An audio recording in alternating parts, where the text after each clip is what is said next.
So most of my bad idea stories are not fit to live forever on the internet, but I was able to find one, and it's the story of how I decided to be a lawyer, which I know some of you probably have jokes and think it's a bad idea to become a lawyer to begin with. You can keep your jokes. We're not talking about that tonight. So when I was in college the first time, I thought my friends thought it would be a good idea to host a hotel party. Now that's inherently a bad idea. Everyone thinks a hotel party is going to be cool. It's never cool.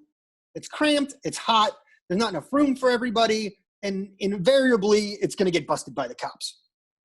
But not only did they want to have a hotel party, they wanted to have a hotel party in this place called Northeast.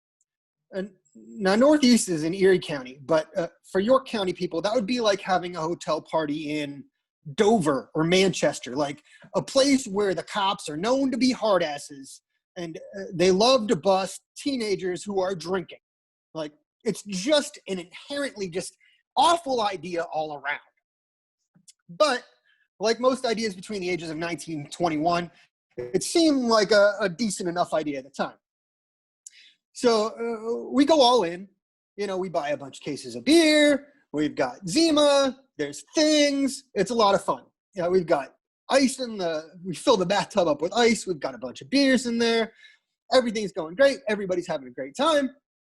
I get the bright idea to go outside on a little walk, enjoy some fresh air, maybe look at the stars with one of the lovely female attendees. So we go on a little stroll, and somehow we end up laying on the grass.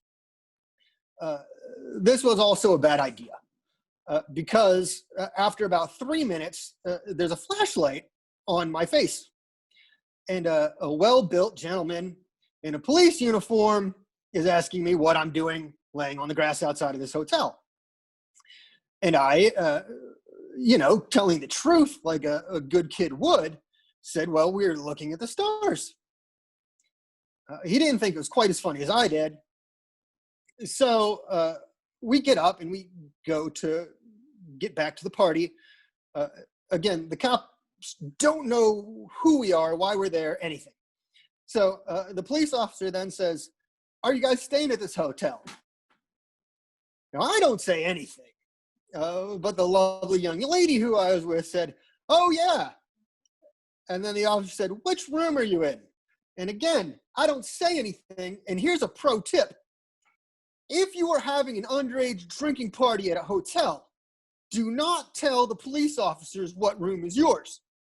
But she points right at the hotel room, and she says, it's that one right there.